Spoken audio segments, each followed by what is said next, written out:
our aim should be to create the world's #1 startup ecosystem. So the next big disruption needs to happen in electric vehicles, in battery storage, in green hydrogen, in mobility, in many, many areas of quantum computing. All these are transformative areas, and that requires a lot of more patient capital to happen. It was very accidental. It was never envisaged. Actually, I got the posting of Secretary Tourism as a punishment posting. I was without a job. The Kerala government kept me without a job for about 10 months, and then nobody wanted to be Secretary Tourism. Nobody had heard of Kerala as a tourism destination. The Sound of Money with Santosh Sirur. On this very special episode of The Sound of Money, my guest, Shri Amitabh Kant, the G20 Sherpa of India, the former CEO of NITI Aayog. Mr. Kant is a retired member of the IAS, very well known for his amazing work, some groundbreaking work, initiatives like Make in India campaign, the Incredible India, Kerala, God's Own Country, and the Aspirational Districts program. In this episode, Mr. Kant talks to me about the G20, his career journey, his working relationship with the Honorable Prime Minister, his ideas on the startup culture, deep tech, and a lot more. So let's enjoy this amazing episode with a super special guest on this podcast, The Sound of Money, the one and only Mr. Amitabh Kant. Well, and yes, joining me from New Delhi is Mr. Amitabh Kant. Hello, sir, and I've been seeing you in your recent tweets. You've been in trekking in Kumaon on a forest of Uttarakhand. I saw those pictures. How different is this trekking from the trekking that you undertook last year, as a G20 Sherpa? Oh, this was very different. This was very relaxed. This was very chilled out. This was getting into the forest. That was getting into hardcore negotiations. That was like being on the edge all the time, because bringing consensus between 20 nations is a very tough job on issues of growth, on sustainable development, on digital transformation, on women-led development, and more importantly, on issues of Russia-Ukraine crisis. True. That challenge was enormous. But it's important, once you've achieved full consensus, is to get away from the world and get into the forests. So I trekked it out in Uttarakhand, and that was wonderful because the weather was really nice, and that's a very nice forest area. So it was just wonderful. Wonderful. Great. You got that good time to really spend with nature, especially after a very hectic year or so. And the forest was in great bloom. So you could see different colors. You could see pink, red, white, all over. It was just wonderful. Beautiful. Mr. Khan, let's talk about startup culture in India. There's a lot of focus, a lot of talk about startup culture. And of course, it's going in the right direction. What are the challenges that, if at all, you foresee in this startup culture? Because you've been there on the ground and you interact with a lot of industry and startup unicorns, etc. Are there any challenges, if at all? So, we've done very well. It's been a remarkable growth story from the time we launched the Startup India movement. It's been a huge story of growth from about close to 200 odd startups to about 120,000 startups now. But our aim should be to create the world's #1 startup ecosystem. And if you look at that, that would require us to do several things. One is outstanding corporate governance, and that means keeping government and regulators away, but doing good self-regulation will be the key. That is very, very important. That ability to bring in self-discipline, to do audit, to do finance, to do all the correct things, would require a great level of self-regulation. That's #1. #2 is that, the Indian startup movement still gets 75% of its resources into VC funds from abroad. It's very important that Indian insurance companies, Indian pension funds, Indian high net individuals all put in money into the startup movement. And therefore, over a period of time, you will see a lot of Indian resources must get in, and easy flow of money for good startups will be very, very critical. And the third critical thing to my mind is that a lot of our startup unicorns have grown and prospered on the back of the digital public infrastructure that India has built up, whether it was fast payments, whether it is, wealth creation, whether it is easy credit, wealth creation of taking stock market into tier 2, tier 3 cities, or whether it is insurance, all from 30 seconds to 1 minute. That has been the transformative journey. But in the next phase, I think we need to put in a lot of focus on deep tech, and that would require India to create a very big fund of funds.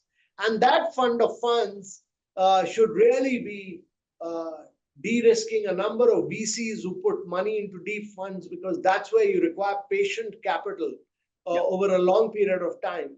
So the next big disruption needs to happen in electric vehicles, in battery storage, in green hydrogen, in mobility, in many, many areas of quantum computing. All these are transformative areas, and that requires a lot of more patient capital to happen. Okay. So you have spearheaded some of the most extremely successful campaigns, right? Starting from God's Own Country to Incredible India to Startup India to even Make in India. So when you look back, so what kind of did you have that kind of vision and foresight, and what else probably was that set it apart? Apart from your hard work and talent. No, it was very accidental. It was never envisaged. Actually, I got the posting of Secretary Tourism as a punishment posting. I was without a job. The Kerala government kept me without a job for about 10 months, and then nobody wanted to be Secretary Tourism. Nobody had heard of Kerala as a tourism destination. So I got posted there. And Kerala was then a single product destination. The only product they had was the Kovalam beach. And a lot of encroachment had taken place. A lot of dirt and filth was there. But it was $20 a night destination. I took it up the value chain and made it a $300, $400 a night destination by focusing on backwaters. I focused on everything that was inherent to Kerala and intrinsic to Kerala, and went back to the roots of Kerala. So the Kerala's martial art, Kalripettam, which is the mother of all martial art, the Kerala's classical art forms, Mohiniyattam, Kathakali, Thayyam, many unique art forms which we brought back, the Kerala cuisine, appam and stew, which has become so popular now, and to focus on, backwater, tree houses, houseboats, on which not a single nail is used. So we went back to the roots of Kerala. That's how Kerala, it was quite accidental, but we differentiated Kerala from the rest of the world. And by its products. And then, the Prime Minister came for a holiday to Kerala. And Mr. Vajpayee was there for about 7 days. And he saw the work I'd done, and quite accidentally, I was, I had applied for Delhi about a year and a half later, his visit, and then the principal secretary said that I should go to tourism, and they created a vacancy for me. And when I reached here, you had a Twin Tower blast in New York, you had an attack on our parliament, you had war in Afghanistan.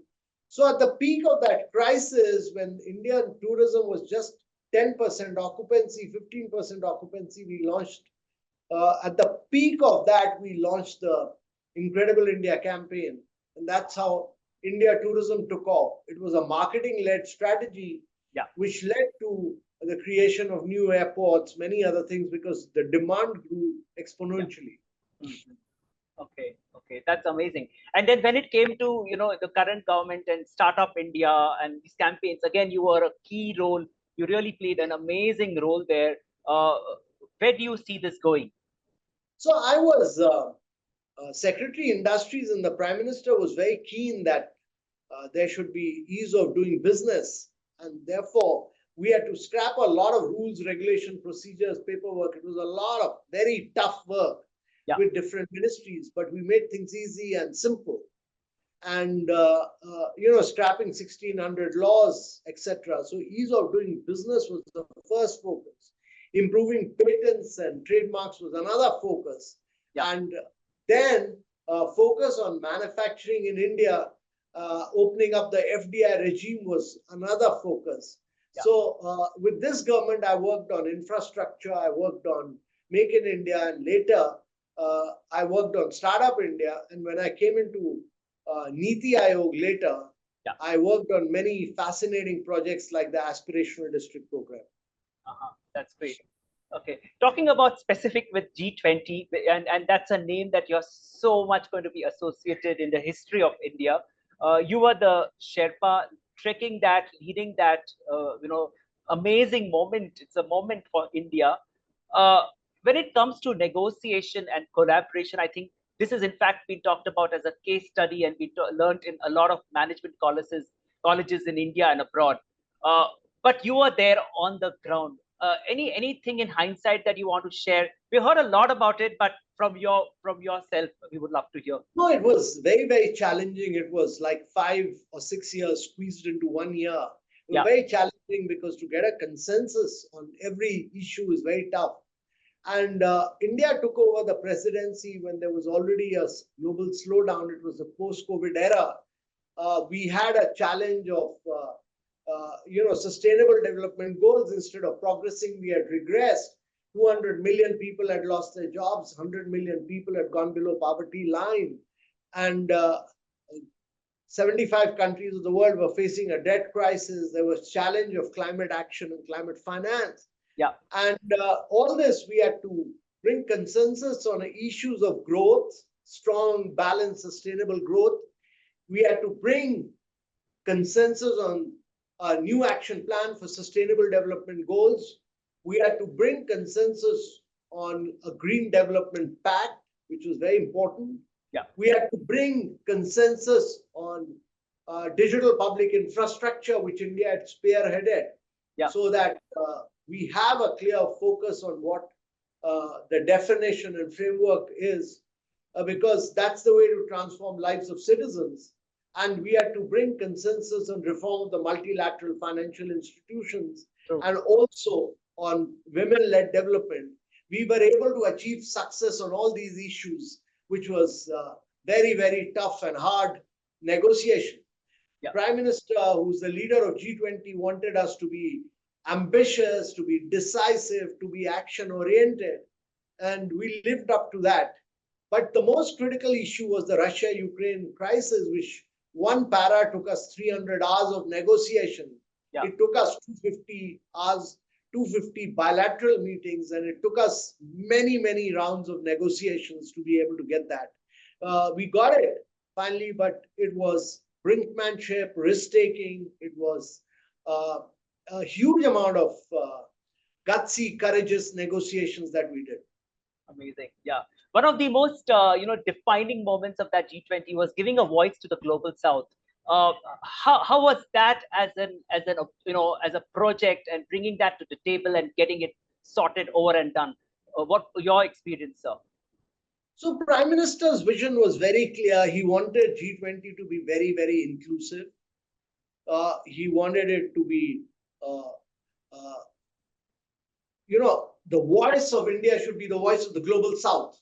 And therefore, we spearheaded this move to make African Union a member of G20. And actually, we made it G21.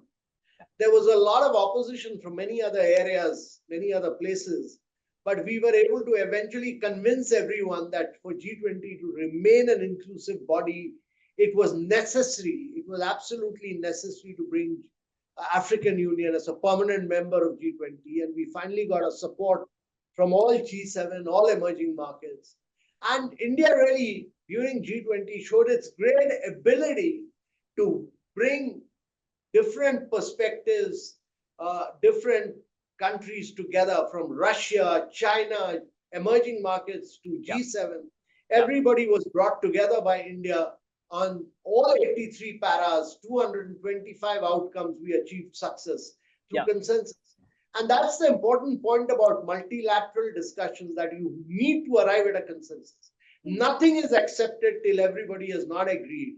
And therefore, the challenge was not to have any discord, or any dissension, or any form of opposition to any of the key critical issues. And India demonstrated its great ability to bring consensus on all key issues. Yeah, absolutely. In fact, India's role, you are brought out a very good point, sir. India's role in the current geopolitical situation, right? Where we are in a different role, where we are playing a role where we're trying to bring in a lot of countries together, right? And that probably also reflects from the foreign policy stance that India has. What's your view and take on the foreign policy stance of India today? No, so India's policies are based on India's national interest. We are able to, there are several fault lines in the world. There's a fault line of the Russia-Ukraine crisis. There's a fault line of the Middle East up in flames. There's a fault line of global supply chains being disrupted. There's a fault line of climate action, which is all critical. But India's pursued a policy where it is able to negotiate with different countries and different regions based on its own national interest. And therefore, it's followed a policy of Vasudev Kutumbakam. And that is that this is one earth, one family, one future, and we need to contribute to the global humanity. That's great. In fact, two key elements of the G20 were the democratization of G20, inclusivity, because this was happening in 60 plus cities across India. And it was not just about discussions and meetings, but also the food, the culture, everything being talked about, and actually the delegates experiencing it for their first time, right, across the cities and the country of India. That was one. And as more important, the India soft power that played such a crucial role, where it really, because a lot of tourists are returning back to India because they probably had been there as a part of G20 delegations. Any feedback that you received, with your interactions with delegates? No, people were very impressed with both India's soft power and India's hard power, because Prime Minister's vision was that it should not be an elitist body. G20 is largely restricted to one city or two cities in other parts of the world. But the Prime Minister, who was the leader of G20, wanted this to be taken across India, 60 cities, every state, every union territory. We demonstrated the unique civilization of India. Every state demonstrated, showed its culture, its craft, its music, its great strength in terms of its soft power. And therefore, it's one district, one product, its millets, all these were demonstrated to the world. And therefore, we greatly showed the uniqueness of India. And India is bigger than 24 countries of Europe, but we were able to demonstrate the unique civilization and culture and heritage of India to the rest of the world. Absolutely. Mr. Kant, I want to know about your view on, now the Prime Minister has already clearly defined the 100-day roadmap for his ministries. In fact, recently, just day before, when he was addressing RBI on its 90th anniversary, he actually said, "Bahut kaam khapa khap aane wala hai," right? On the day after the June 4th, after the ministries are sworn in. So what do you see is that roadmap? Where do you see India in its Modi 3.0?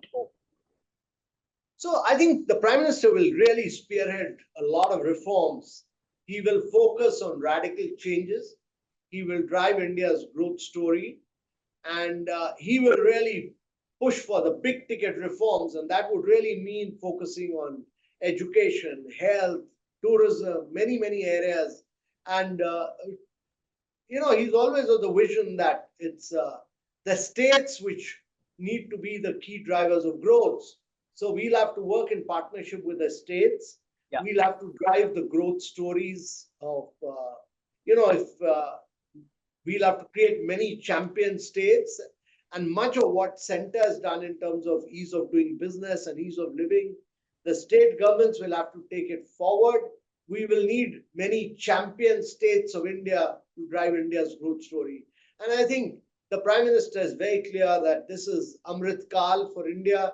The run-up to 2047 is the most critical period.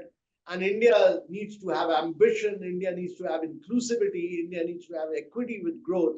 And therefore, like he's built 40 million houses, like he's built 88,000 kilometers of road, he's provided water connection to citizens, like he's provided electricity to citizens, and like he's provided toilets to citizens, you will see the quality of life of Indian citizens improving, the per capita improving, and India becoming a $35 trillion economy by 2047. Absolutely, absolutely. Talking about AI and the contribution that probably India is doing, there is also this issue about data privacy, right? And about the security, especially with the emergent technologies and the Internet of Things. What's your view and your take on AI and the role of India in this space? So India's, if you look at the last 2 decades, most innovation across the world have happened because of big tech. Yeah. In America, because of Amazon, Google, Meta, Apple, and in China, because of Tencent and Alibaba. Yeah. India followed a very different approach. We created the digital public infrastructure, that is the public interest layer on top of which private sector innovated and competed. And what we've built is open source, open API. We built globally interoperable models, very distinct from the rest of the world. And this is the way the world will go, where the citizens' data is controlled by the citizens, and through a economic technology, they give consent for the use of the data, but data is owned by the citizens. Yeah. And therefore, we will see huge push towards digital public infrastructure in the future. There are 4 billion people without a digital identity in the world. There are 2 billion people without a bank account. Yeah. There are 133 countries without, any form of fast payments. India does 46% of the real-time fast payments. We do 128 billion fast payments. And I think that will be a key driver of growth for many parts of the world. It will lead to growth with equity. It will lead to our ability to do direct benefit transfer, our ability to restrict leakages in the economy, our ability to enhance productivity, all will be a function of technology in the days to come. Okay. So you have had an excellent rapport with our Prime Minister, the Honorable Prime Minister. Can you share how is it working behind the scenes with Prime Minister Modi, especially is given his insights, his vision, he has for India and the role of India in the world. From your lens, how does it feel working? So he's a very progressive, forward-looking techie at heart, to my mind, and if it wasn't for him, it would not have been possible to achieve a consensus at G20. It was a stature and standing which mattered. If it wasn't for him, India would not have built 40 million houses, provided water connection and electricity to its citizens. Yeah. He's very, very developmental, very committed to transforming lives of Indian citizens. If it wasn't for him, India would not have technologically leapfrogged in artificial intelligence and creating the best ecosystem for digital public infrastructure, enabling vast amount of fast payments to be done. And the huge leapfrogging that we've done. And if it wasn't for him, India would not have had a very dynamic, vibrant startup movement. And if it wasn't for him, India would not have had a huge philosophy of Make in India and Atmanirbhar Bharat, which are critical for India's growth story in the years to come. Wonderful. One last question before I let you go, sir. What's a day in the life of Mr. Amitabh Kant when he's not working? How do you really unwind? Any secret sauce to this to share? No, so I have many interests. I read, I write, I do a little bit of playing of golf, and I do a lot of exercise at home. So I believe that you have to be constantly physically fit and mentally alert. So I constantly do exercises and I read and write a lot. Wonderful. Many thanks, Mr. Amitabh Kant, sir, for being on my podcast, The Sound of Money. Thank you. Thank you. Thank you so much. And well, with that, it comes the end of this episode of The Sound of Money with me, Santosh, and Mr. Amitabh Kant. Thank you for joining in. Take care and bye-bye.